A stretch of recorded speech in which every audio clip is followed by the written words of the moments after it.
Normandie pour la paix. L'histoire de la Normandie, je vais vous laisser rejoindre vos places, est indissociable des idées de paix, de liberté, des idées de droits de l'homme, comme ce forum le souligne, le rappelle année après année. Un forum né de l'envie de poursuivre ce travail de mémoire et puis de réflexion, cette envie de partage donc et de réflexion. Dans cet esprit, notre débat aujourd'hui se penche sur la justice internationale et sur son rôle avec cette question volontairement provocatrice, la justice internationale, fondation d'une paix durable, avec un point d'interrogation. La justice internationale est-elle la fondation d'une paix durable? Est-elle réellement? L'est-elle finalement? Pourrait-on encore ajouter un débat qui vient proposer donc une réflexion et des échanges qui vont nous pousser aussi à nous interroger sur notre façon de régler les tensions, de les juger dans un monde de plus en plus fragmenté, l'idée étant, comme toujours, de mettre les événements en perspective. Le XXe siècle a été le cadre de conflits nombreux, conflits violents, qui a initié un mouvement qui a permis de faire éclore une justice évoquée plusieurs siècles auparavant, mais jamais mise en place jusqu'ici, la justice internationale, la justice qui juge des crimes de guerre, des crimes contre l'humanité. On va y revenir avec cette idée que les crimes d'une telle ampleur ne peuvent rester impunis. Alors pour nous accompagner dans notre réflexion en ligne depuis New York, un ambassadeur, Christian Venneweser. Il est ambassadeur du Liechtenstein auprès des Nations Unies, ancien président des États parties aussi du statut de Rome. On en reviendra là-dessus avec lui. On verra avec lui notamment qu'au-delà des idées et des émotions, tout est souvent, tout de même, en termes de justice internationale, un savant dosage de diplomatie. Et vous intervenez en visioconférence depuis les États-Unis. Un des interlocuteurs de ce débat vous a qualifié comme le champion du monde de la justice internationale. J'espère que vous tiendrez donc votre rang de champion du monde. Cette citation, elle nous est venue depuis les États-Unis aussi. C'est une citation de Richard Dicker. Richard Dicker est directeur du programme Justice internationale de Human Rights Watch, qui est partenaire de ce débat. Human Rights Watch, qui fait partie de ces organisations qui ont plaidé et qui plaident sans relâche pour une justice et même une amélioration de la justice internationale. On reviendra avec vous dans un instant, Richard, sur la création de ces instances, sur leur bilan, puisque vous tirez régulièrement ces bilans, sur ces défis aussi, et Dieu qu'il n'en manque pas. Parmi les organisations qui sont intervenues pour réclamer une justice internationale, Amnesty International, avec son représentant, Ali Ouattara. Vous êtes le représentant en Côte d'Ivoire d'Amnesty. Vous êtes aussi le coordinateur des coalitions de l'Afrique francophone pour la CPI, la CAF CPI. Vous êtes l'auteur de Côte d'Ivoire CPI, mariage d'amour ou mariage de raison, tout un programme. Et après vous, on verra que la justice internationale est quelquefois contestée.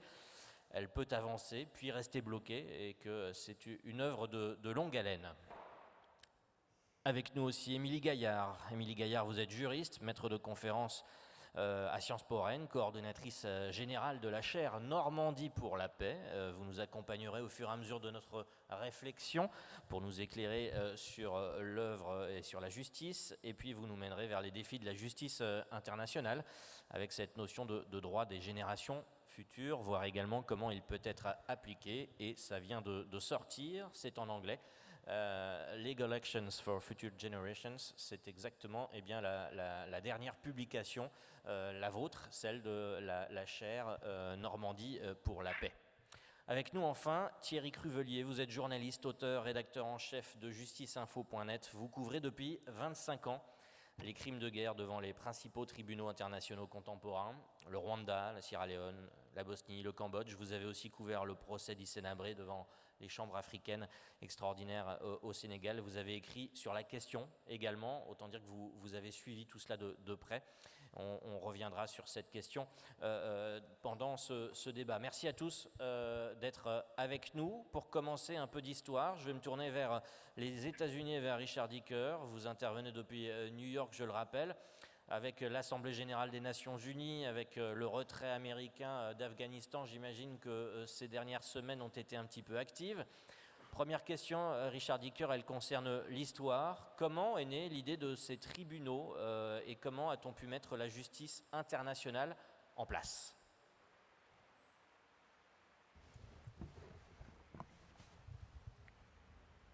merci. Malheureusement, je dois parler en anglais. I want to thank the organizers. Je voudrais remercier les organisateurs de nous avoir rassemblés pour cette discussion extrêmement importante. Je dirais que au tout début des années 1990, après la fin de la guerre froide, there came about on the backs of horrific tragedy and crimes in the former à la suite des tragédies, des crimes qui ont pu se passer dans l'ex-Yougoslavie et au Rwanda, eh bien, il y a eu la création par le Conseil de sécurité des Nations Unies, il y a eu la création de 2 tribunaux ad hoc se concentrant sur une région, la Yougoslavie, et l'autre sur le Rwanda.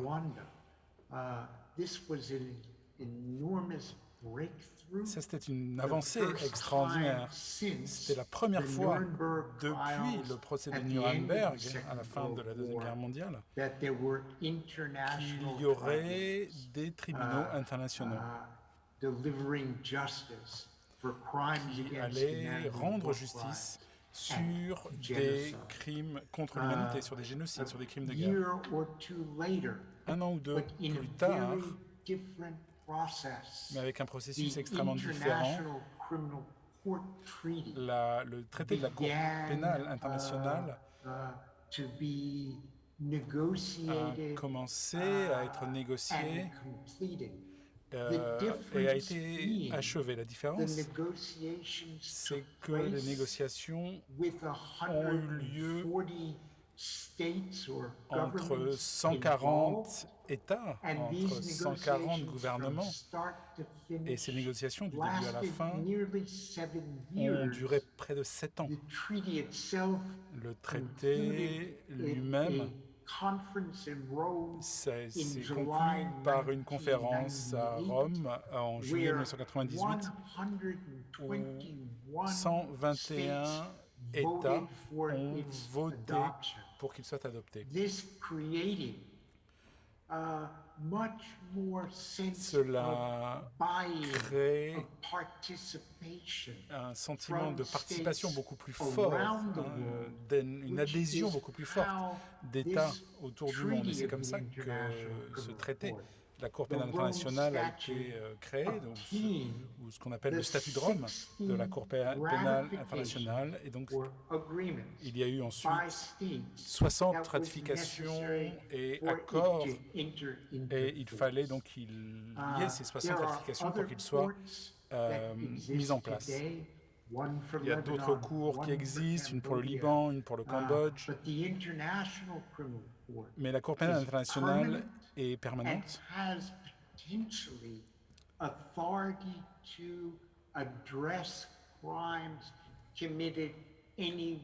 et peut traiter et peut juger sur des crimes qui se sont passés n'importe où dans le monde, à condition que des États acceptent d'adopter ces statuts. Je vais vous laisser vous arrêter là, donc, effectivement, et vous tourner là encore aux États-Unis.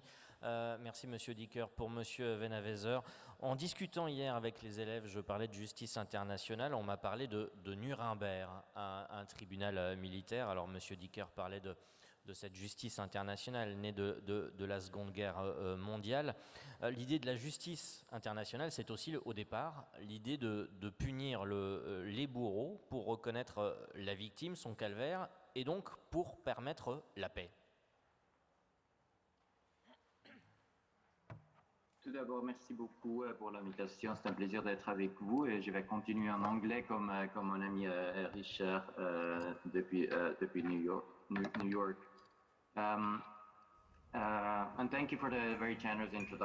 Et merci pour cette présentation. C'est un peu intimidant d'être appelé un champion du monde dans un pays qui compte tellement de champions du monde en ce moment, mais c'est un plaisir d'être avec vous. Je pense qu'il est important de lier cette conversation à la Deuxième Guerre mondiale et la Normandie est un lieu particulièrement opportun par rapport à cette Deuxième Guerre mondiale. Et c'était, je pense, effectivement le début d'une justice pénale internationale effective. Et c'est vrai que voilà, c'est important de parler de ces procès de Nuremberg. On peut les lier très facilement au sujet de notre conversation aujourd'hui. Car l'Union européenne, dont le Liechtenstein, mon pays, ne fait pas partie, mais nous sommes des partenaires très étroits, eh bien l'Union européenne a été appelée le projet de paix le plus réussi de l'histoire de l'humanité. Il est très important de mettre en avant cet aspect de l'Union européenne. Et si on repense à l'histoire de notre continent, on sait que notre région a été dévastée par des conflits armés depuis la nuit des temps et depuis la Deuxième Guerre mondiale, en particulier donc la Deuxième Guerre mondiale, dont l'Union européenne faisait partie de manière extrêmement étroite, et le procès de Nuremberg a été une initiative extrêmement réussie et un bon exemple de l'interaction entre la justice et la paix. Et c'est quelque chose qui a permis à l'Allemagne notamment d'aller de l'avant par rapport aux crimes qui ont été commis par le régime nazi au nom du peuple allemand. Donc c'était une justice. Nuremberg n'était pas une justice parfaite, c'était une justice qui n'a pas été véritablement achevée, et un processus de justice qui n'a toujours pas été finalisé quelque part. Vous avez peut-être vu dans les journaux qu'il y a eu un procès qui sera probablement le dernier par rapport à l'Allemagne nazie, mais cela a permis à l'Allemagne de tourner la page quelque part, et ça a permis à l'Europe de se rassembler. Et pour cela, il fallait qu'il y ait ce tribunal international à Nuremberg, ce qui a permis de planter la graine quelque part pour des efforts de justice internationale qui soient plus larges au niveau international. De justice internationale, en quelques mots, parce que ça va être un de nos défis aujourd'hui. De quoi on parle ? Alors, juste un petit retour, et là, je vais surtout m'adresser aux élèves. Donc, on parle de justice internationale, puis il faut savoir qu'il y a plusieurs types de juridictions internationales. Alors, je vais commencer à partir de 1945. Quand les États ont créé les Nations Unies, ils se sont mis d'accord autour d'une charte, la charte de San Francisco, dont les premiers mots ont pour objectif de préserver les générations futures du fléau de la guerre, parce qu'ils ont pris acte que ce que venait de vivre l'humanité était insupportable. Et dès lors qu'on adhérait à cette charte de San Francisco, on devenait donc membre de l'Assemblée générale des Nations Unies, membre des Nations Unies, et à ce titre, ils reconnaissent tous l'existence de la Cour internationale de justice. Alors la Cour internationale de justice, elle applique le droit international public, très simplement, qui se base sur l'opposition entre guerre et paix, et la Cour internationale de justice applique le droit public pour les États. Et puis, comme l'ont dit nos prédécesseurs, il y a eu cet antécédent des tribunaux pénaux internationaux et le tribunal de Nuremberg, tout d'abord, à circonstances exceptionnelles, juridiction complètement exceptionnelle et création d'un nouveau crime inimaginable, inimaginé, les crimes contre l'humanité. Mais cet inimaginable s'est réveillé, s'est réitéré en Rwanda, en ex-Yougoslavie. Et donc on a créé après des tribunaux spécifiques qu'on dit ad hoc, juste pour ce cas, juste pour la Rwanda, juste pour la Yougoslavie. Et en 2002, on a créé une cour pénale internationale qui, elle, est permanente. Puis il y a deux autres niveaux sur lesquels je ne resterai pas longtemps. Mais il y a des juridictions internationales spéciales qui sont hybrides, et je pense que Thierry pourra en reparler aussi. Et puis il y a aussi ce qui s'appelle l'arbitrage international, où là, on peut créer une juridiction spécifique avec des mandats spécifiques et des arbitres qui vont régler le litige international. Donc quand on parle de justice internationale, on peut avoir une focale très large, mais on peut aussi avoir une focale plus étroite, spécifiquement dédiée à la CPI. Merci. La seule, on va revenir à la CPI peut-être, la seule juridiction internationale permanente à pouvoir juger les crimes les plus graves, le crime de génocide, le crime contre l'humanité, le crime de guerre et sous certaines conditions, le crime d'agression. Alors on reviendra dessus dans un instant avec M. Venavesor parce que je sais que ça a été un de ses combats, mieux définir, redéfinir l'agression en termes juridiques. On l'a dit à l'époque de la signature, il y avait 60 États. 60 États l'avaient ratifié, on en est à 123, le disait monsieur Dicker. Je vais me tourner vers monsieur Ouattara. C'est un travail de faire ratifier ce statut de Rome, parce que c'est de lui dont il s'agit, qui reconnaît ses crimes. C'est un travail au quotidien, c'est du plaidoyer, c'est du travail auprès des États, c'est du travail aussi auprès de l'opinion publique pour permettre ces ratifications? Oui, merci. Je voudrais également à mon tour remercier les organisateurs de nous avoir associés à ce forum, et particulièrement à mon ami Richard Dicker, qui a facilité ma participation à ce forum. Je voudrais compléter ce qui a été dit tout à l'heure par rapport à ces différents tribunaux. Il faut reconnaître que les tribunaux de Nuremberg et de Tokyo, c'était le tribunal des vainqueurs. Donc il n'y avait pas d'impartialité. Donc il n'y avait pas d'impartialité, c'était les vainqueurs qui avaient gagné la guerre, qui ont créé un mécanisme pour pouvoir juger ceux qu'ils ont vaincus. Et les tribunaux spéciaux du Rwanda et de l'ex-Yougoslavie, là c'est le Conseil de sécurité qui l'a créé. Et ce sont des tribunaux qui sont limités dans le temps et dans l'espace. Par contre, la CPI, elle n'est pas limitée dans le temps et dans l'espace, elle n'est pas un tribunal des vainqueurs, elle est plutôt un tribunal qui est permanent, où l'adhésion est libre par les États, ce qu'on appelle les États partis. Et donc, si l'adhésion est par les États partis, il faut qu'on puisse amener les uns les autres à pouvoir accepter les compétences de cette cour-là, d'où le travail de ratification qui s'est fait sur le terrain. Et c'est un travail de plaidoyer, comme vous l'avez dit. Nous approchons les différentes autorités étatiques, nous essayons de les amener à comprendre la nécessité d'adhérer à ce statut de Rome, ce traité international, parce que, en fait, l'adhésion ne signifie pas forcément que la CPI va venir s'immiscer dans les affaires de l'État, puisque la CPI, c'est une juridiction complémentaire des juridictions nationales. Donc, lorsque c'est ratifié, ça voudrait dire que l'État doit pouvoir avoir une loi de mise en œuvre pour pouvoir incorporer dans son corpus législatif sur le plan local les dispositions, les compétences du statut de Rome pour qu'il puisse avoir les compétences juridictionnelles pour pouvoir juger sur le plan local. Parce que le point de la CPI, c'est vrai, c'est complémentaire, mais ça met en porte-à-faux l'immunité, les privilèges et l'immunité des dirigeants. Donc, quelque part, c'est un peu l'indépendance de l'État qui peut être en jeu. Alors que dans la pratique, ce n'est pas le cas. Puisqu'elle est complémentaire, il faut expliquer aux uns aux autres qu'il faut ratifier le statut. En ratifiant et en ayant cette capacité juridique, on peut juger les crimes graves là sur son sol. Donc, nous sommes parvenus à convaincre beaucoup d'États dans ce sens-là pour qu'ils puissent ratifier. Mais si vous permettez, je vais aller un peu plus loin.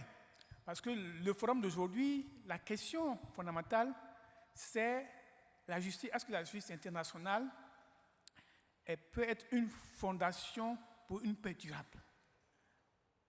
Sur le terrain, nous constatons certaines choses. Il y a certaines personnes qui trouvent que la justice internationale ne peut pas emporter la paix. Pour eux, lorsqu'il y a un conflit, il faut qu'on mette à perte à profit, c'est-à-dire au niveau des victimes. Donc, ce qu'il faut faire, c'est de faire les amnisties, c'est de faire la réconciliation, Parce que pour eux, si on ne le fait pas, ceux qui ont commis les crimes peuvent revenir encore pour pouvoir agresser. Par contre, il y a une majorité, dont nous, dans les ONG, nous disons que pour qu'il y ait une paix durable, il faut qu'il y ait une justice. Parce que cette justice-là, elle permet de réparer les torts des victimes et elle donne un signal fort aux auteurs des crimes graves. C'est d'ailleurs pour cela, dans mon livre que vous avez cité tout à l'heure, Côte d'Ivoire, ces pays, mariage d'amour, mariage de raison, j'ai dit en citation que l'impunité d'aujourd'hui est le crime de demain. Donc l'impunité est un encouragement à la récidive pour le bourreau, s'ils ne sont pas punis, et l'impunité est un encouragement à la vengeance pour les victimes. Voilà un peu le dilemme dans lequel nous sommes. Donc, dilemme, paix et justice. Nous disons que les deux peuvent se concilier. Voilà. Merci. Merci beaucoup, Ali Ouattara, pour effectivement cette mise au point et cette explication. Et bravo pour ce travail de tous les instants sur le terrain.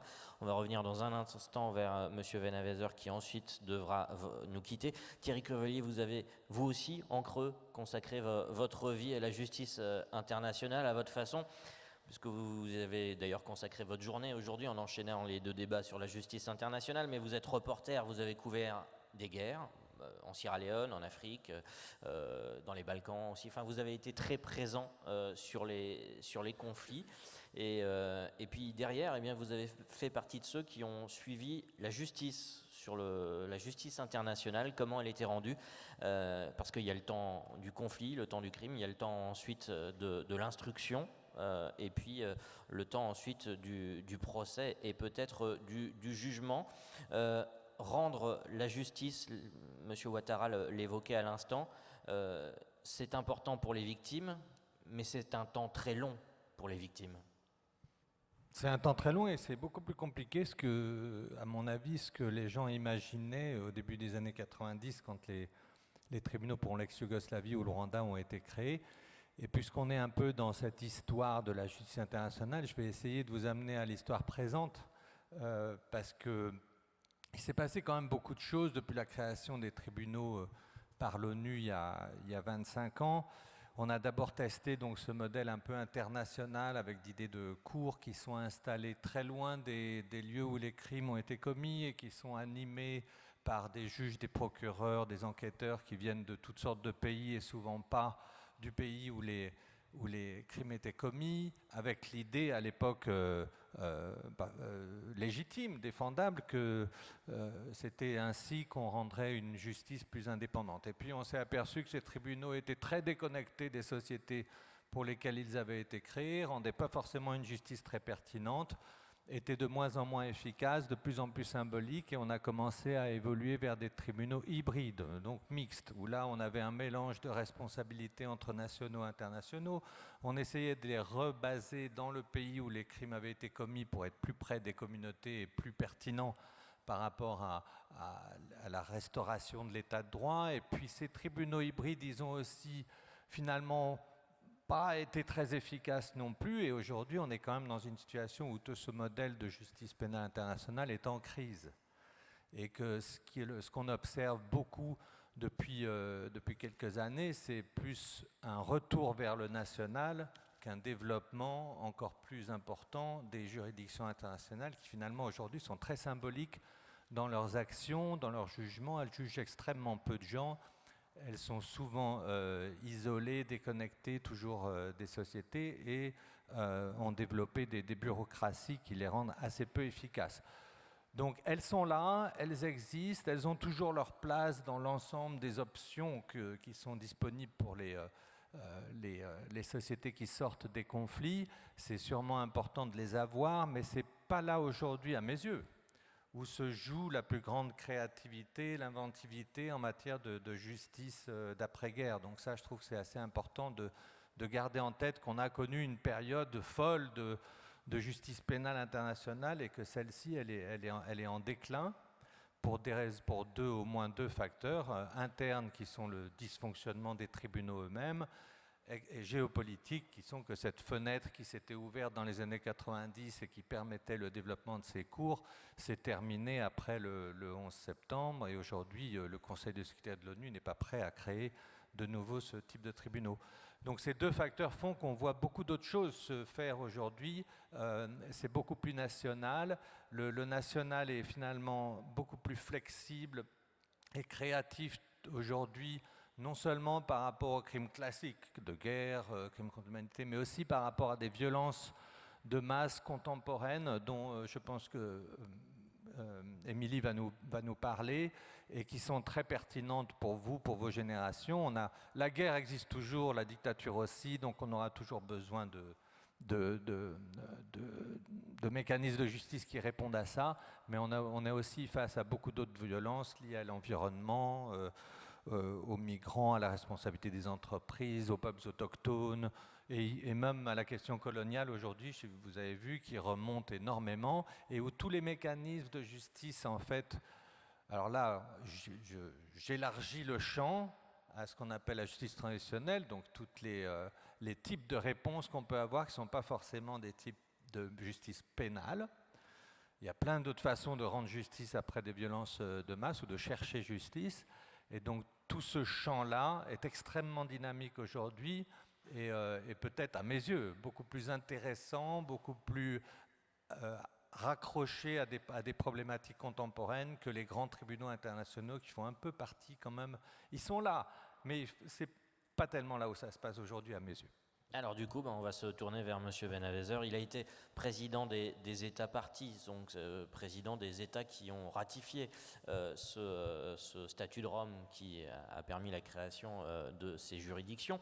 Il s'est beaucoup battu, lui, sur le terrain diplomatique pour faire avancer certaines définitions, notamment celle d'agression, puisque évidemment, les pays ont des visions assez radicalement opposées à ce propos, et M. Venneweser a énormément travaillé sur ce propos, mais il a été plusieurs fois déçu, ce me semble, et j'ai l'impression également, M. Venneweser, que ces derniers temps, le multilatéralisme, et en tout cas la position de certains États concernant la situation en Syrie, vous a un petit peu mis en colère, et ça va d'ailleurs nous permettre de revenir sur l'idée de complémentarité de la justice, puisque vous-même vous avez pris position aux Nations Unies en haussant le ton, ce qui n'est pas forcément l'habitude en tout cas d'un diplomate.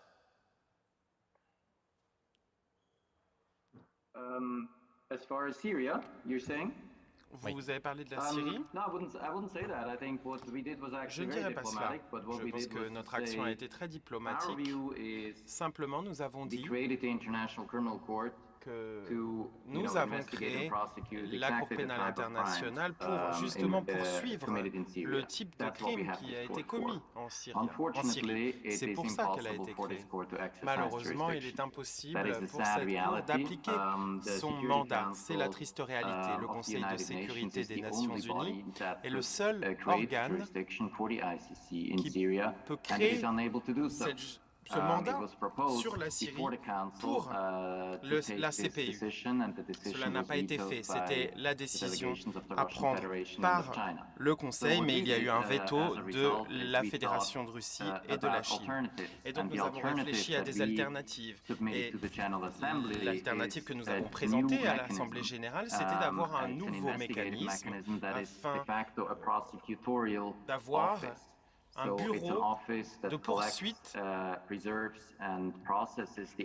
qui peut collecter les preuves et malheureusement le concept de preuve, d'indice est très vaste concernant les crimes commis en Syrie, de préparer un dossier qui peut servir de base pour des poursuites pénales. Nous avons donc créé un mécanisme d'investigation impartial pour la Syrie, une forme de mécanisme judiciaire assez nouveau, soutenu par Catherine Martuel. Et ce mécanisme a eu beaucoup de succès. Il a été bien reçu par de nombreuses ONG et par de nombreux États. Bien sûr, il ne permet pas de combler toutes les lacunes puisqu'il nécessite un tribunal qui permet de poursuivre les personnes concernées. Comme l'a dit l'intervenant précédent, le passage vers un niveau national et vers des modèles plus innovants est un système qui a été adopté par de nombreux pays, pas simplement l'Allemagne, afin de poursuivre les personnes qui auraient commis des crimes en Syrie en Allemagne. Et c'en est un bon exemple. Je pense que ce sera une mesure phare dans l'histoire de la justice internationale. Nous sommes donc ravis d'avoir pu faire cela. Ce n'était pas de la colère, mais plutôt avec un sens de pragmatisme et de la réelle politique afin de trouver des solutions, puisqu'il faut trouver des solutions et il est important, et je veux insister sur ce qui a été dit précédemment, la justice internationale n'est pas la seule forme de justice qui permette d'assurer la paix de manière durable. Il y a d'autres aspects qui sont tout aussi importants et complémentaires. Le modèle de mécanisme de la vérité et de la réconciliation est également un mécanisme crucial pour que la société puisse se réunir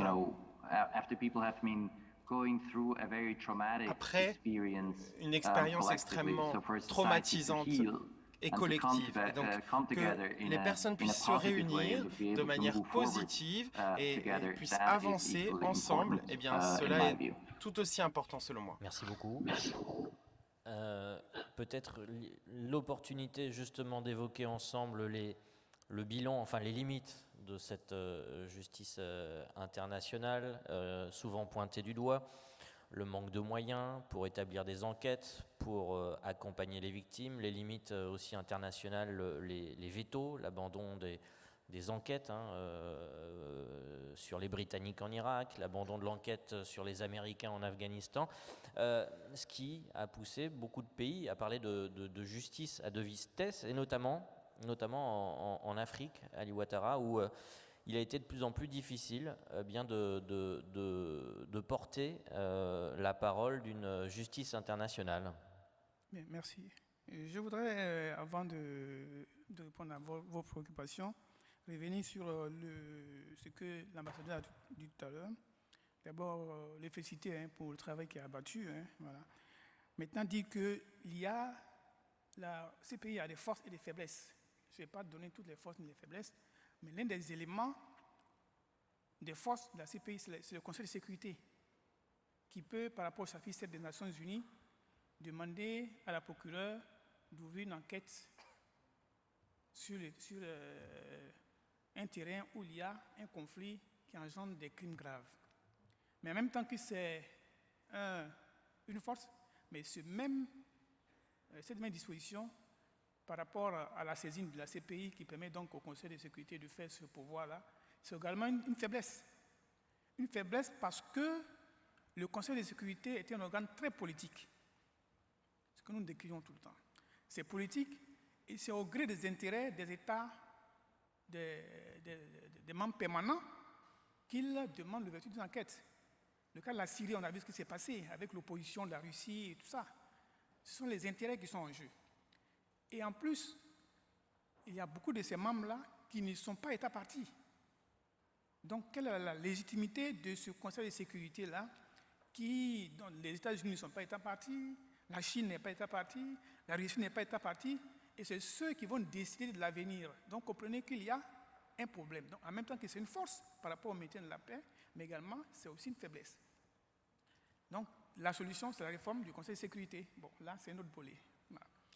Maintenant, par rapport à ce que vous avez dit tout à l'heure, concernant donc, le travail sur le terrain, c'est vrai ce qu'il a dit tout à l'heure l'ambassadeur, il faut qu'il y ait une combinaison entre la justice internationale et la justice nationale. La justice internationale seule ne peut pas apporter la paix durable. Elle contribue à la paix durable. Mais en même temps qu'elle contribue, il faut faire en sorte que la justice nationale également, dans le cas de la complémentarité, puisse jouer sa partition. Donc si on veut caricaturer, c'est comme une chaîne où il y a les maillons de la chaîne. Chaque entité doit jouer sa partition. D'où l'intérêt de faire en sorte qu'il y ait un renforcement des capacités sur le plan local au niveau des magistrats. Il y a également au niveau de la justice l'indépendance au niveau national, l'impartialité, l'autonomie qui peut engendrer, disons, susciter la possibilité de faire des procès qui seront équitables et impartials et qui vont permettre aux victimes d'avoir les différentes réparations. Et l'avantage de la justice nationale également, c'est qu'elle est visible. La justice internationale s'occupe souvent des cas un peu, je ne dis pas isolés, mais elle sélectionne. Alors que sur le plan local, la victime se sent plus proche de ce qui se passe et elle est beaucoup plus visible. Donc, il y a cette combinaison qu'il faut absolument entre la justice internationale et la justice locale pour qu'on puisse arriver justement à une paix durable. Monsieur Ouattara, vous parliez justement de ces cas de justice qui avancent et puis qui ont besoin d'un environnement aussi favorable. Alors il y a aussi l'environnement local, l'environnement politique, l'état d'esprit des populations. Je vais me tourner vers Richard Dicker puisque la semaine dernière, Monsieur Ouattara, en tant que coordinateur des coalitions de l'Afrique francophone pour la CPI, la CAF-CPI, vous avez lancé un appel qui concernait la Guinée, que en fait les victimes, notamment de Guinée, ne soient pas oubliées.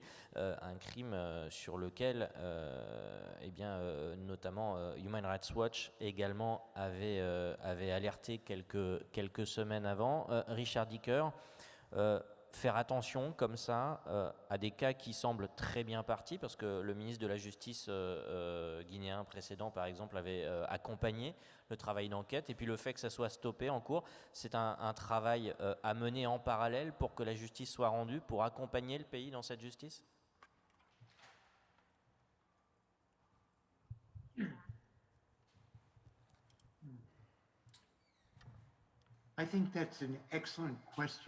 Je pense que c'est une excellente question qui démontre bien la complexité du fait de juger les crimes les plus graves. Et je pense qu'il faut tirer deux leçons à partir de ce qui est arrivé depuis plus de 20 ans. Premièrement, la situation dans le monde évolue. Et Karine l'a dit, la situation du monde est devenue moins favorable et moins en soutien au niveau international et national de ces procès pénaux lorsque des crimes si graves sont commis. Et donc, en 2021, le paysage est différent de celui que nous avions en 1998 ou même en 2005, 2006. La deuxième leçon à tirer, c'est que il faut utiliser tous les outils. Plutôt que d'affronter un outil avec un autre ou en les comparant, je pense qu'il est clair qu'il faut avoir une justice au niveau international, une justice des tribunaux nationaux, comme cela a été le cas en Allemagne, pour poursuivre ceux accusés de crimes graves en Syrie à partir de la législation allemande nationale et ensuite des procès sont nécessaires, tel que celui qui a été interrompu en Guinée, afin que ces 3 canaux soient utilisés, puisqu'ils sont tous les 3 nécessaires et se complètent les uns des autres. Et je pense que la situation en Guinée montre bien la difficulté de demander des comptes à travers des procès équitables, notamment comme les événements du 29 septembre 2009, lorsque les forces de sécurité guinéennes ont tué des soutiens aux partis d'opposition et se sont rendus coupables de viols envers des femmes qui faisaient partie de ces rassemblements en faveur du parti d'opposition à Conakry. Cela fait 12 ans que ces événements se sont déroulés et nombre d'entre nous avons travaillé pour que la justice soit servie au niveau national. Et cela a beaucoup d'avantages qui ont été soulignés par Thierry, puisque au niveau local, il y a un lien plus proche avec les communautés. Mais à l'heure actuelle, en Guinée, cela n'a pas fonctionné, malgré les efforts fournis par de nombreuses personnes. Et cela veut peut-être dire que la Cour pénale internationale, étant un tribunal de dernier ressort, devra peut-être mener sa propre enquête et organiser un procès, étant donné que les autorités nationales n'ont pas la volonté de remplir leurs responsabilités dans ce cas. Et donc, il faut qu'il y ait une synergie, pas une opposition entre ces différents canaux de la justice. Une synergie entre les procès pénaux d'un côté, et comme l'a dit monsieur l'ambassadeur il y a un instant, le fait de dire la vérité.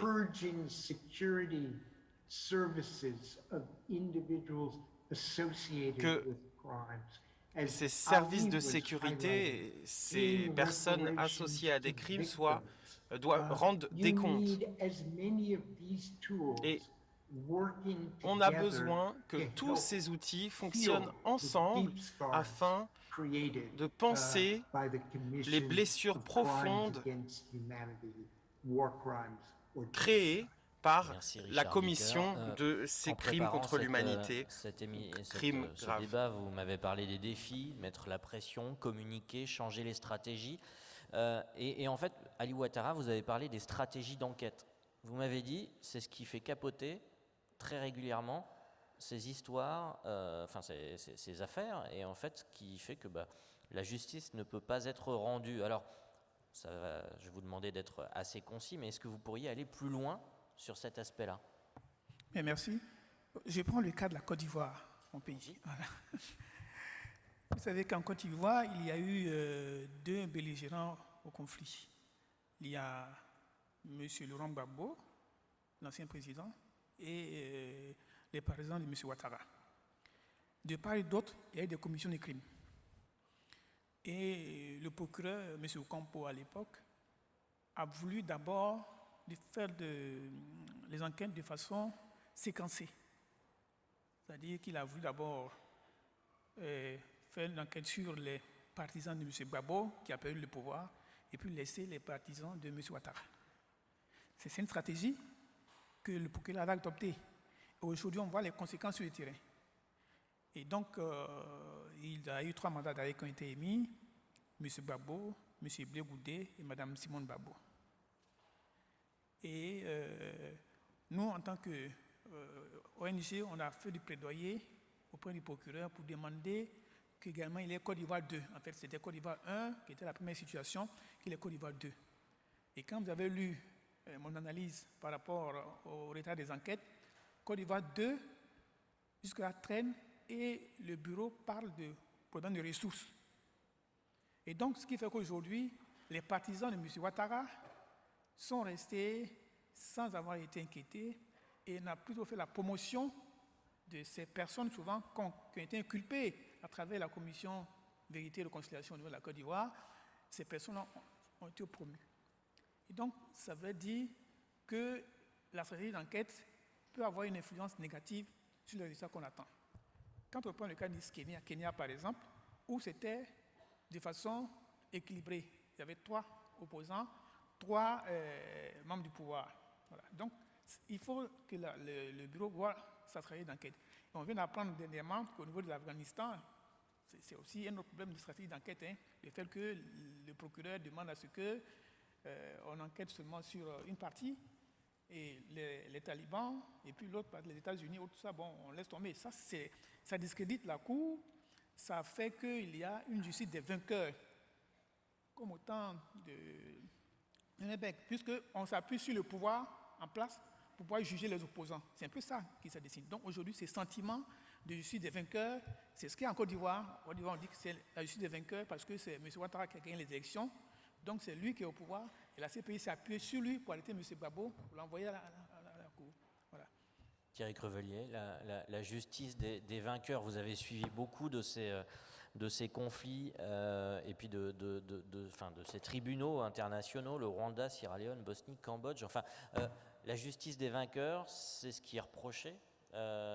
C'est juste ou c'est pas juste? Bon, ça dépend. À la limite, la justice des vainqueurs, parfois, ça marche pas mal, ou en tout cas, c'est assez convaincant. Nuremberg avait pas mal d'aspects qui étaient très convaincants comme justice des vainqueurs. Donc, il faut peut-être pas avoir trop... c'est pas forcément là, à mon avis, où ça se joue de manière décisive. Et d'autre part, de manière plus générale, on s'est peut-être sur la forme, on s'est éloigné de la justice des vainqueurs avec les tribunaux internationaux, mais on l'a remplacé par la justice des puissants. On n'est quand même pas très loin. Il est hors de question aujourd'hui d'aller chercher les États-Unis, la France, la Grande-Bretagne ou la Russie ou la Chine auprès de ces tribunaux. Ils ne l'accepteront jamais, ou l'Inde, enfin les puissants, quoi, ou les Turcs. Donc, tous ces tribunaux sont quand même essentiellement aujourd'hui une justice des puissants. Après, elle peut être malgré tout une justice intéressante ou équitable, comme elle peut ne pas l'être du tout. Mais elle n'a pas non plus. C'est pas forcément là pour moi que ça se joue. Hein. C'est pas forcément sur cette. C'est sur l'impact ou la pertinence par rapport à la société où les crimes ont été commis qui me semble être un facteur beaucoup plus décisif d'évaluation de la validité d'un processus de justice. Si elle n'a absolument aucune espèce d'importance réelle pour la société concernée, on peut quand même se questionner sur son intérêt ou en tout cas reconnaître sa valeur purement symbolique.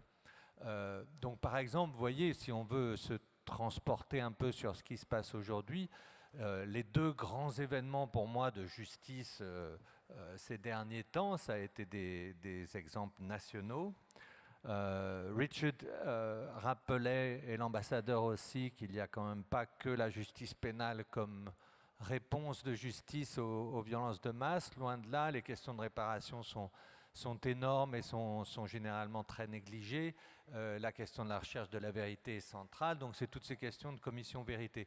Bon, depuis 2 ans et demi, il y a une commission vérité pas très loin de la Guinée, en Gambie, donc en Afrique de l'Ouest, après donc une dictature, pas après une guerre, qui a été un phénomène spectaculaire, tout à fait extraordinaire pendant 2 ans et demi, avec des problèmes, avec des limites, avec des biais, mais aussi avec une masse d'informations nouvelles qui est sortie publiquement à travers ces audiences publiques, qui a été vraiment un événement national. C'est-à-dire que les Gambiens ont vécu pendant 2 ans avec cet événement devant les yeux à la télévision sur ce qui s'était passé pendant les 22 ans de dictature militaire.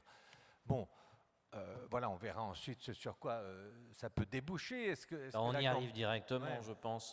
Peut-être, on va se tourner vers Émilie Gaillard dans un instant, parce qu'on a beaucoup parlé de l'avenir, de la justice aussi transitionnelle, à laquelle vous croyez énormément. Et alors, donc, dans notre panel, Émilie Gaillard, juriste, vous y croyez particulièrement parce que vous essayez de faire naître une législation internationale qui permet de clarifier, si je résume, les responsabilités et donc en fait de sauver, de protéger les générations futures.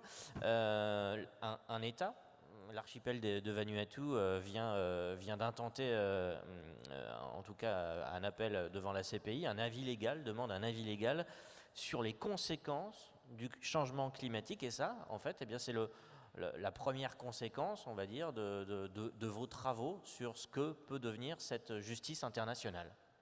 Oui, je vous remercie. Alors, plus qu'une législation, je travaille en tant que chercheuse à faire progresser un droit qui tienne en respect l'avenir, c'est-à-dire qui respecte l'intégrité de l'environnement et qui respecte également l'intégrité de la condition humaine, c'est-à-dire protéger éventuellement l'espèce humaine de projets tels que l'eugénisme, la modification génétique. Donc le droit des générations futures, c'est un droit qui ajoute une dimension temporelle au droit actuel. Donc on va le transposer de suite à la justice internationale. C'est-à-dire que dès lors qu'aujourd'hui on met en danger l'avenir, de manière certaine ou incertaine, principe de précaution, alors on peut estimer qu'il est devenu de l'office du droit, de ses champs légitimes, de protéger les générations futures. Donc le droit des générations futures a ces deux pôles, l'environnement et la bioéthique. Alors, il y a plusieurs types de travaux que l'on mène au sein de la chaire Normandie pour la paix. Et par ailleurs, je vais faire juste un petit clin d'œil parce que j'ai des étudiants qui sont dans la salle. J'ai créé un parcours de grade master à Sciences Po Rennes qui s'intitule Génération future et transition juridique, dont l'objectif est d'outiller des étudiants à de nouvelles formes de pensée, la pensée systémique, complexe, et à accompagner ces processus de transformation du droit pour protéger l'avenir, que ce soit au sein des collectivités locales ou aussi jusqu'à accompagner en tant que chargé de plaidoyer à l'international. Alors, dans ce travail de recherche, il y a deux pôles que l'on mène plus spécifiquement au sein de la chaire Normandie pour la paix, qui est fille du 2e forum Normandie pour la paix. C'est une chaire d'excellence CNRS qui est donc financée par la région Normandie et abritée à la Maison de la recherche en sciences humaines à l'université de Caen. Et j'ai l'immense honneur et plaisir que de la coordonner et de travailler avec de nombreux chercheurs. Donc c'est un travail collectif. Premier front, c'est accompagner les processus de transformation des droits fondamentaux. Et ça va avoir une implication très concrète, c'est-à-dire que si on veut protéger les droits des générations futures, cela suppose aussi de reconnaître qu'on a des devoirs fondamentaux envers elles et qu'elles ont aussi des droits fondamentaux qui se jouent aujourd'hui. Ce n'est pas une idée nouvelle, le commandant Cousteau l'avait porté déjà il y a une vingtaine d'années, ça avait été porté jusqu'à l'UNESCO. Et aujourd'hui, on voit bien qu'avec les marches climat, les jeunes demandent cette reconnaissance aujourd'hui des droits des générations futures. Puis au final, c'est une certaine temporalité et évolution logique. Il y a bien eu des crimes contre l'humanité passée. Si aujourd'hui on met en danger avec certitude l'avenir, on peut se poser quand même la question raisonnablement si on ne commet pas des crimes contre les générations futures et s'il n'y a pas des droits envers elles. Et le deuxième pôle, c'est celui-ci, I Am Climate Justice. C'est le talk sur la base de la présentation du leader Tony Oposa qui était là l'année dernière, qui est un avocat philippin, qui a remporté la première affaire en justice au nom des générations futures. Il dit que le moment de discuter est passé, the time for talk is over. Et il a lancé un appel qui est suivi, effectivement. Et donc le Vanuatu est le premier État à soutenir cette idée avec des jeunes du Pacifique. L'idée, c'est de dire, on va aller voir une juridiction internationale, on va aller saisir la Cour internationale de justice. Mais pas d'une action contentieuse, puisque de toute façon on n'est pas des États, mais d'un avis consultatif. Donc, la Cour internationale de justice, je vous ai expliqué tout à l'heure, elle est reconnue par tous les États membres de l'ONU, et donc on peut la saisir notamment par une résolution qui serait adoptée par l'Assemblée générale des Nations unies. Tout ça pour dire quoi? Que les jeunes à travers le monde marchent pour le climat, que les jeunes à travers le monde peuvent aller saisir le ministre des Affaires étrangères de leur État. Donc il y a une coalition internationale qui s'appelle ICGAO et qui se coordonnent sous l'égide notamment de Solomon Yeo, qui est donc le jeune à la tête de cette campagne internationale basée au Pacifique. Et donc Solomon porte ce plaidoyer, et donc il faut, vous comprenez, comme la Cour internationale de justice pose le droit international dans un contexte entre les États, il faut que les États s'emparent de cette question. Et le Vanuatu vient d'annoncer qu'il va porter une certaine leadership sur cette question. À nous, avec la chaire Normandie pour la paix, de faire phosphorer, faire prendre encore plus d'ampleur dans ce qui s'appelle un travail de diplomatie scientifique, aller voir les députés européens, donc c'est prévu, aller convaincre des États partenaires de l'Union européenne, c'est prévu, aller essayer de convaincre aussi les ministères des Affaires étrangères en France et ailleurs. Donc ce qui est également prévu, c'est de faire, on l'a déjà fait il y a 2 ans, une présentation aux Nations Unies auprès des délégations permanentes des Nations Unies, expliquer, voilà, pourquoi vous avez un intérêt de saisir la Cour internationale de justice. Alors, juste une précision, ce n'est pas un contentieux. Un avis consultatif, c'est un peu comme quand on vous pose une question juridique, un peu d'expertise, puis la question va être très simple.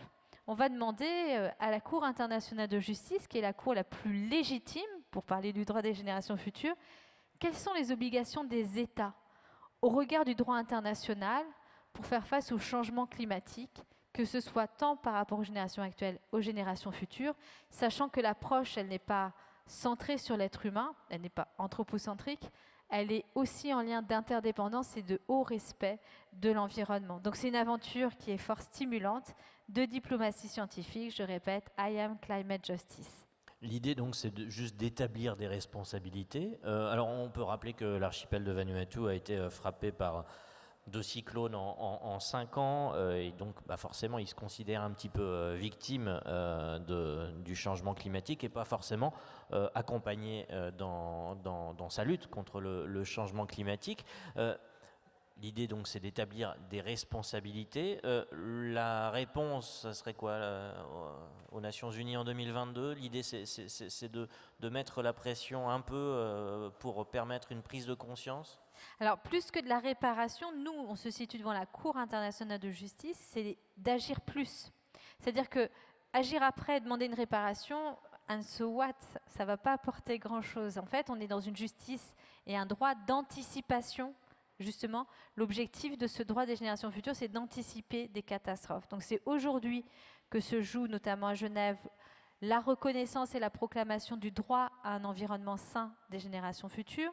La semaine dernière, au niveau du Conseil de l'Europe, a été adopté à l'unanimité le rapport du député Mouktin pour reconnaître un droit à un environnement sain au niveau du Conseil de l'Europe. Donc maintenant, il y a une nouvelle étape d'évolution.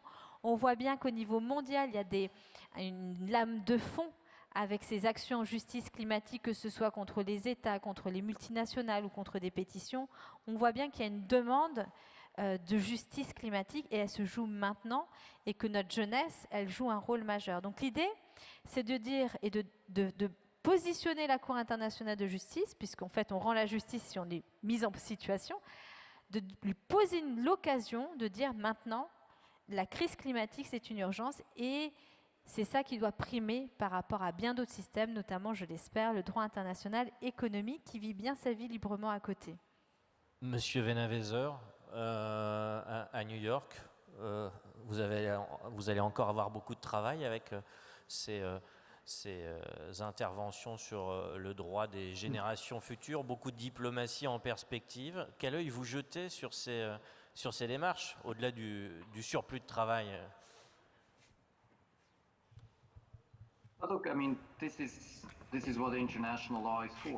C'est à ça que sert le droit international. Il est très important que nous regardions ces aspects légaux et juridiques. C'est un changement de paradigme, bien évidemment, mais voilà, il y a cette conversation qui a lieu en ce moment. On parle de justice climatique, on parle de justice intergénérationnelle, et je pense vraiment que nous devons traiter ces affaires. Le changement climatique est une menace immense pour nous. Et pas seulement pour la planète va rester là. C'est nous qui allons mourir, c'est pas la planète. Donc c'est quelque chose que nous devons véritablement traiter et il est très important que nous nous intéressions aux aspects juridiques de ces questions-là. Il y a d'autres initiatives qui sont en route, de gens qui font des suggestions dans le statut de Rome, dans le cadre de la Cour criminelle, de la Cour pénale internationale, et pas seulement de la Cour internationale de justice. Et donc d'amender le statut de Rome, d'inclure les crimes contre la nature, d'inclure ce qu'on appelle l'écocide. Et donc ça serait quelque chose, c'est un vrai défi. C'est une discussion très très importante quand cela viendra à nous. Vous avez raison, il y a beaucoup de choses à faire. Et je voulais féliciter ma collègue pour cette initiative et pour cette présentation extrêmement passionnante de cela. C'est quelque chose d'envisageable. L'écocide jugé devant la CPI, c'est quelque chose d'envisageable? Tout ce que je peux dire, que c'est quelque chose qui a été proposé, c'était au tout début du développement, c'est pas encore devant les États parties, mais il y a beaucoup de gens, beaucoup d'universitaires, etc., qui se sont unis pour faire cette proposition. On en est là pour l'instant, et c'est quelque chose qui sera controversé, qui sera difficile, qui prendra pas mal de temps, et qui demandera de longues discussions. Ça ouvre des portes. Oui, alors, ce que j'ai dit, ça vaut pour la Cour internationale de justice. Et bien sûr, il y a des systèmes régionaux, internationaux de niveau américain, interaméricain, africain, européen. Donc on peut imaginer ça dans tous les systèmes. Et à côté, comme vient de le dire mon collègue, il y a Stop Écocide International qui a lancé une campagne internationale suite aux travaux de la juriste Polly Higgins pour faire reconnaître le crime d'écocide qui est un crime contre la nature et aussi on peut dire des générations futures, mais pas que. Et donc, ce qui était intéressant, c'est qu'en 2016, la procureure de la Cour pénale internationale, alors à l'époque, on n'en a pas parlé du tout lors du débat, il faut savoir qu'il y a aussi autre chose que peuvent faire les citoyens, c'est des tribunaux d'opinion, des People's Tribunals. Donc à l'époque, j'étais dans le comité d'organisation du tribunal international Monsanto, et la procureure de la Cour pénale internationale avait dit, dans un document interne de politique criminelle, qu'il faudrait se questionner sur l'extension de la compétence de la Cour pénale internationale sur tout ce qui concerne les atteintes à l'environnement comme crimes contre l'humanité ou alors l'accaparement des terres. Et cette idée, elle phosphore depuis l'idée d'écocide, parce qu'à côté, il y a aussi des reconnaissances de droits de la nature dans bien d'autres États. Donc c'est quelque chose qui monte, qui était déjà envisagé en fait lors de la rédaction des statuts de la Cour pénale internationale et qui a été effacé lors de la nuit de négociation. Et donc, à nouveau, c'est le Vanuatu qui est l'État leader pour impulser cette idée.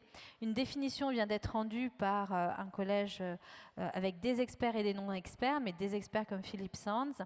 Et donc, aujourd'hui, le moment est venu de effectivement fédérer aussi la communauté des chercheurs pour faire ce travail de diplomatie scientifique. On ne peut faire ces réformes des conventions internationales qu'en travaillant avec les États et qu'en s'appuyant aussi avec la société civile, parce que pour faire bouger les États, il faut aussi que la société bouge cela. Et la jeunesse, manifestement, a une force et une énergie de conviction pour les États qui est non négligeable. Alors, la jeunesse aura la parole dans quelques instants. Je me tourne vers Richard Dicker concernant cette justice, la justice notamment climatique. Est-ce que finalement, vous, en tant que défenseur des droits, la défense des droits climatiques vient s'ajouter à votre panel? Et puis alors une autre question, elle est un petit peu provoque de ma part, mais vous me l'aviez un petit peu soufflé précédemment.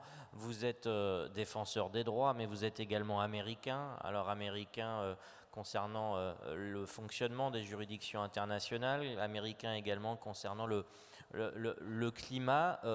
Comment on arrive à gérer les deux? Je sais que pour vous, c'est quelquefois quelque chose qui vous questionne.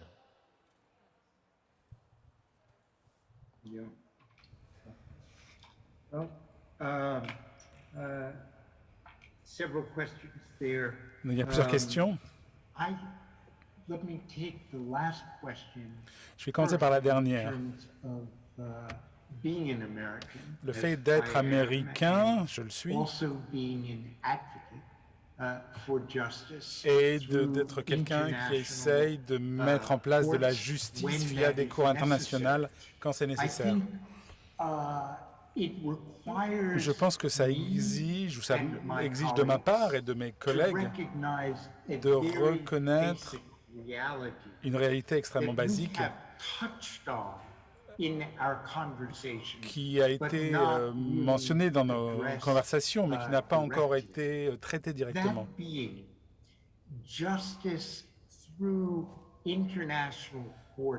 La justice via des cours internationales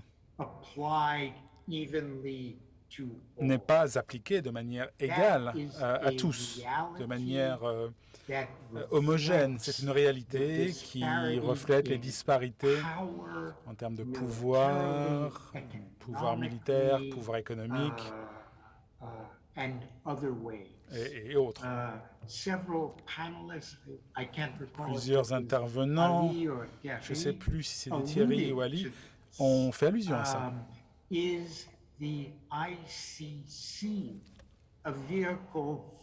Est-ce que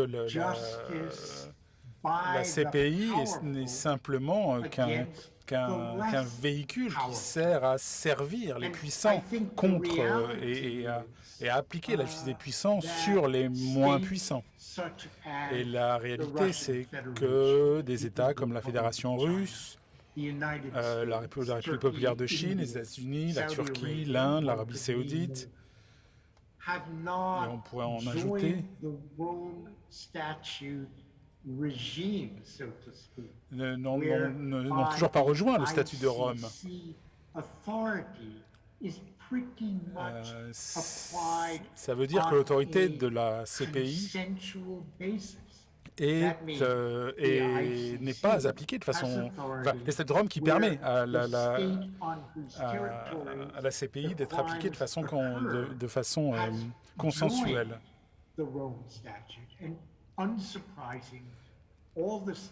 Et tous les États que je viens de mentionner, et d'autres encore, n'ont pas voulu se soumettre à la justice internationale. Le défi que cela génère pour moi en tant qu'Américain, c'est de reconnaître cette réalité et de me battre de toutes mes forces pour changer cela. Et de ne pas l'accepter. Et de travailler, comme l'a dit Martin Luther King, pour essayer de changer, de modifier, de courber la justice pour qu'elle soit appliquée de manière plus égale et plus équitable dans le monde. Je m'arrêterai là-dessus. C'était vraiment très très intéressant pour moi de voir ce qui s'est passé au niveau des tribunaux, de s'éloigner de son focus au niveau africain et de voir qu'il y a maintenant des enquêtes qui sont en train d'être lancées sur des crimes en Afghanistan, en Palestine, peut-être des crimes aussi commis en Ukraine, où des citoyens russes pourraient être impliqués dans des crimes de guerre extrêmement graves. Donc je pense qu'en tant qu'Américain, c'est une responsabilité d'aider pour le mieux possible, pour qu'il y ait des enquêtes qui soient menées dans ces endroits-là et pour que les États-Unis ne soient plus une exception. Et les enquêtes en Afghanistan ont permis d'avoir la première possibilité d'amener les États-Unis en justice. Et c'est pour ça que la déclaration du procureur lundi dernier, qui a dit qu'il allait se concentrer exclusivement sur les crimes commis par les talibans et par l'État islamique, était vraiment quelque chose de négatif. Et sur le deuxième point, je pense que l'écocide doit recevoir une définition légale. Une fois que cette définition fera l'objet d'un accord général et que les moyens qui permettent de mettre en route ce système, alors il y aura une obligation des États à l'adopter. Je pense que cela va changer, mais je pense également que la justice est une doctrine qui évolue, ce n'est pas une chose statique. Et je pense que Monsieur l'ambassadeur, à travers sa définition du crime d'agression, l'a bien expliqué. Et la manière de l'opérationnaliser au sein de la CPI, cela montre que les choses peuvent changer. Et je m'attends à ce que les fondations permettent d'étendre la juridiction de cette Cour une fois qu'une définition commune sera obtenue. Et ensuite, il sera du ressort des États de négocier, ce qui sera un processus difficile par nature. On va passer à vous, Thierry Cruvelier. Je crois que vous vouliez réagir. Juste un petit mot à ajouter sur la même question de l'écocide, des crimes environnementaux, parce que c'est très intéressant et c'est très important ce qui se passe au niveau très conceptuel, international, entre grands esprits juristes auprès des grandes juridictions. C'est important, c'est un développement important. Mais vous voyez bien le temps que ça prend, vous voyez bien les délais, vous voyez bien les lourdeurs de l'ensemble de processus. Et en fait, il se passe déjà des choses au niveau national et qui sont beaucoup moins médiatisées, dont on parle beaucoup moins. Mais la semaine dernière, un petit tribunal militaire de l'Est du Congo a rendu un jugement pour crimes de guerre et crimes contre l'humanité contre un ancien soldat devenu milicien dans cette région qui souffre d'énormes violences. Et il a été, entre autres, condamné pour crimes contre la nature, pour les dommages faits au parc naturel qui existe dans la région où il se trouve et dont il se sert pour obtenir de l'argent pour payer ses armes. Voilà, ça c'est un petit tribunal militaire congolais travaillant dans des conditions inouïes qui développe déjà un droit de la nature, un droit de l'environnement dans des cours dont pas grand monde se soucie. Les actions sur le changement climatique, Émilie le sait très bien, il y a des actions qui ont déjà été menées par des ONG, notamment aux Pays-Bas et en France, qui ont fait condamner les États pour ne pas avoir tenu leurs promesses en termes d'actions menées pour limiter le réchauffement climatique. Tout ça, ça se passe, ça existe, ça avance et c'est assez concret par rapport aux grandes discussions entre juristes. Thierry Cruvelier, rédacteur en chef de justiceinfo.net. Donc, l'heure va être bien venue de poser quelques questions à notre panel. Vous n'hésitez pas surtout à vous signaler. Des micros sont en train de circuler. Pour finir sur l'écocide, on rappelle qu'on parle beaucoup de sécurité. Il y a 30 à 40 000 morts chaque année pour cause de terrorisme et on considère qu'il y en a 10 millions par an en raison du changement climatique. Des questions peut-être avant le départ?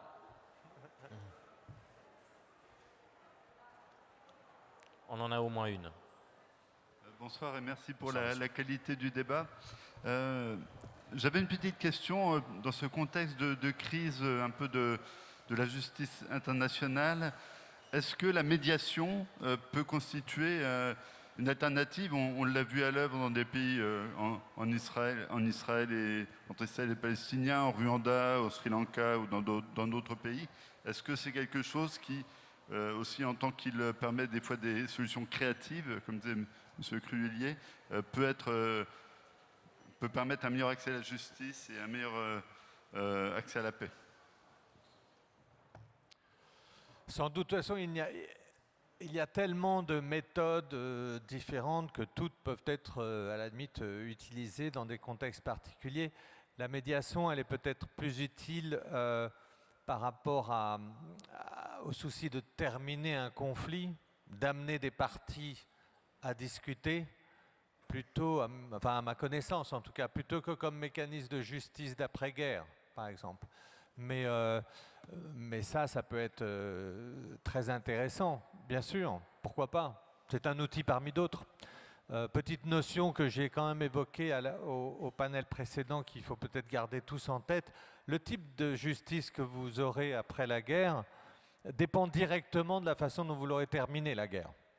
Et si la guerre est négociée, la justice sera forcément aussi le fruit de ce compromis, d'accord? Et c'est normal, c'est comme ça que ça marche, puisque la priorité de l'accord de paix, c'est quand même de terminer la violence. Donc la médiation, je pense qu'elle travaille plus en amont de ça pour amener à l'accord de paix. Question suivante, monsieur. Bonsoir, merci bien pour cette éminence que nous venons d'écouter. J'ai quelques questions parce que le thème présenté en fait nous pousse à le faire quand je l'ai vu depuis mon pays. Donc je me suis dit que j'allais m'inscrire évidemment dans ce débat. Je suis sahélien, je suis nigérien. Donc quand on a parlé de justice internationale et j'ai écouté vos interventions, vous-même vous êtes convaincu évidemment de la démarche de cette justice internationale, si on peut le dire. Aujourd'hui, nous vivons un chaos que vous connaissez au Sahel. Mais qui est responsable? Pendant que plus d'1 million d'écoles sont fermées, des enfants sont dans la rue, pendant que ici, ceux qui sont responsables de ça, leurs enfants partent à l'école. Je pense que la justice internationale doit avoir un regard sur ces questions. Je m'étais dit, j'allais poser la question à Thierry, trouvez-vous normal, évidemment, que cette même justice, évidemment, regarde avec impuissance qu'on refuse de nous placer le G5 sous le chapitre 7 pendant que c'est possible? C'est une requête de nos chefs d'État parce que nous nous sommes dit cette crise, nous pouvons bien la gérer. Nous avions besoin de la solidarité de la justice. Si aujourd'hui nous sommes là en Normandie, c'est parce que la France, les Normands, évidemment, se jouissent de cette solidarité des Anglais, des Canadiens, de nos grands-parents tireurs qui sont venus aider pour libérer ces choses. Donc on a besoin de cette solidarité, évidemment inscrite dans ce cadre, évidemment, de cette justice. C'est ça un peu vraiment mes questions, si ça peut trouver des réponses. Merci bien. Monsieur Dicker ou Monsieur Venaweser, peut-être?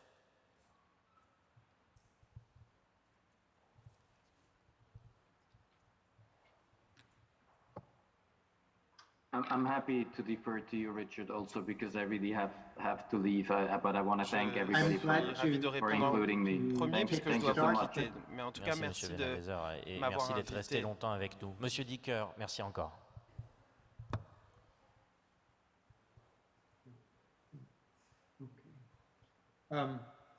I would just start by saying, Je voudrais commencer en disant I don't think que international je ne justice crois pas is que la powerless. justice internationale However, it does not have at its disposal n'ait pas la a capacité police force. de faire quoi que ce soit, mais elle n'a pas de force It cannot policière deploy officers, et ne peut pas déployer to arrest des agents pour arrêter and that des has individus. been true of the earlier country-focused Et cela tribunals.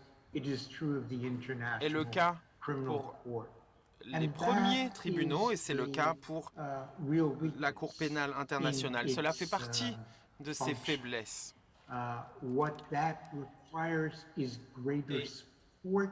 Cela nécessite un soutien supplémentaire, une plus grande coopération de la part d'autres États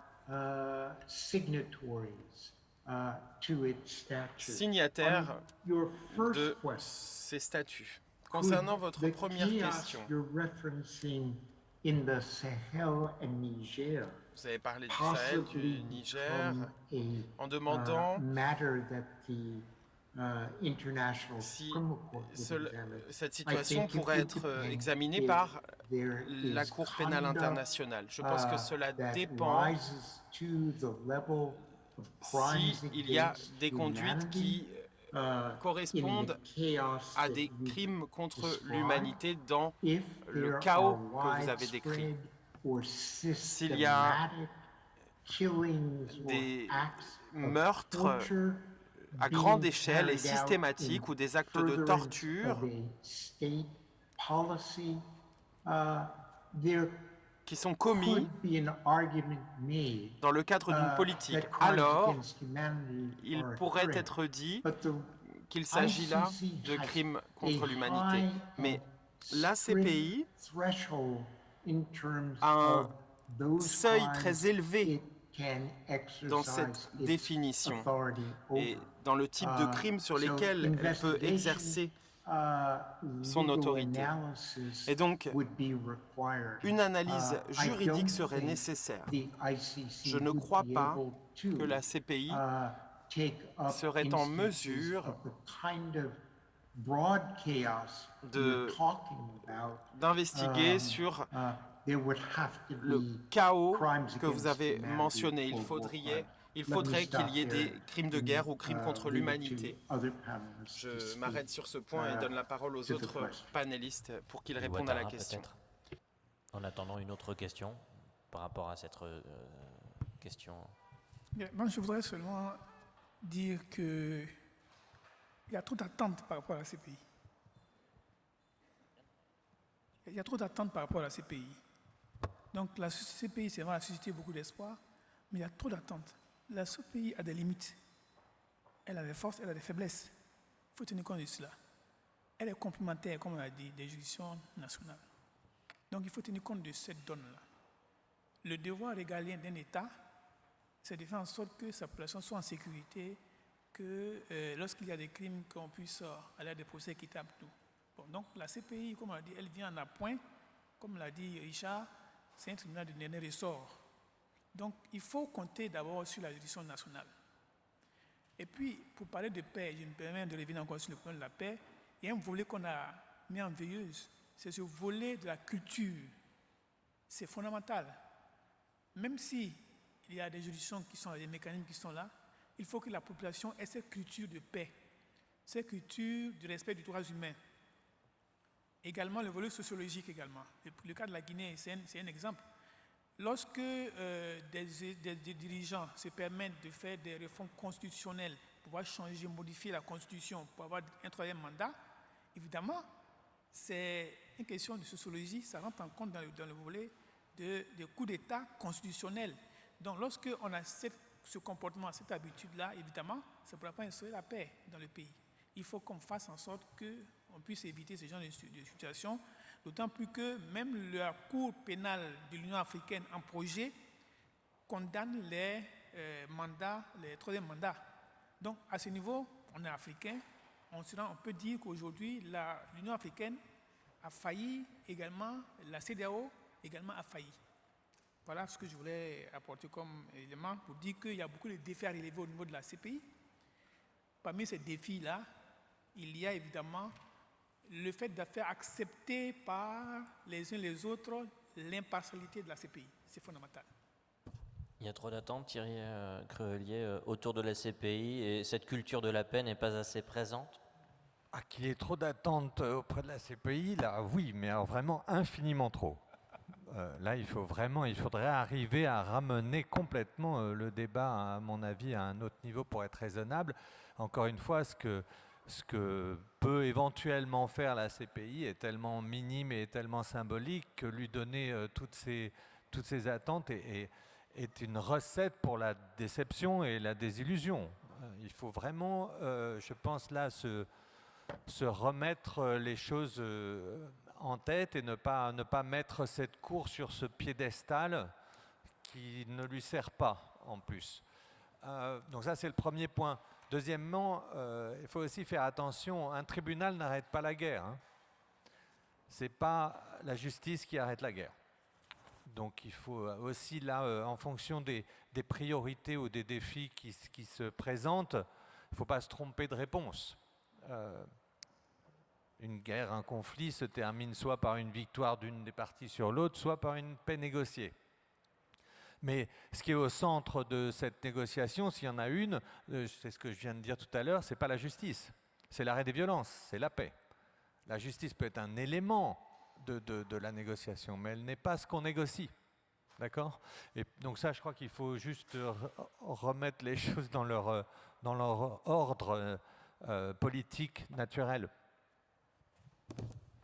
Merci. Thierry Cruvelier, d'autres questions peut-être ? Sans quoi il va être l'heure de baisser le rideau, on va dire. Voilà, c'est la fin de ce dernier débat du 4e forum donc pour la paix, Normandie pour la paix. On vous remercie Thierry Cruvelier d'avoir accepté notre invitation, une invitation un peu au dernier moment, mais qui a apporté, je pense, quelques lumières dans ce débat. On remercie Christian Venavesser, même s'il est déjà parti. Un grand merci à vous aussi, Ali Ouattara, et pour votre éclairage et puis pour votre action au quotidien sur le terrain. Et on sait que ce travail de terrain est essentiel. Richard Dicker, directeur du programme Justice internationale de Human Rights Watch, merci à vous d'avoir participé à ce panel, de l'avoir un petit peu organisé, d'avoir soufflé des noms. On espère vous retrouver en Normandie un jour où la justice aura permis de ramener la paix. Et puis, eh bien, on va vous remercier également, Émilie Gaillard, vous qui êtes un peu la locale de l'étape, puisque vous avez votre chaire ici pour les générations futures, une chaire Normandie pour la paix. Et on rappellera la sortie de cet ouvrage, Legal Actions for Future Generations. C'est en anglais, autant dire que Richard Dicker pourra le lire à loisir, même s'il lit parfaitement le français. Bientôt, il y aura la version française et actualisée, donc ça arrive. Très bien. Merci à vous d'être venus. Merci à tous de votre fidélité. Et on vous dit à bientôt.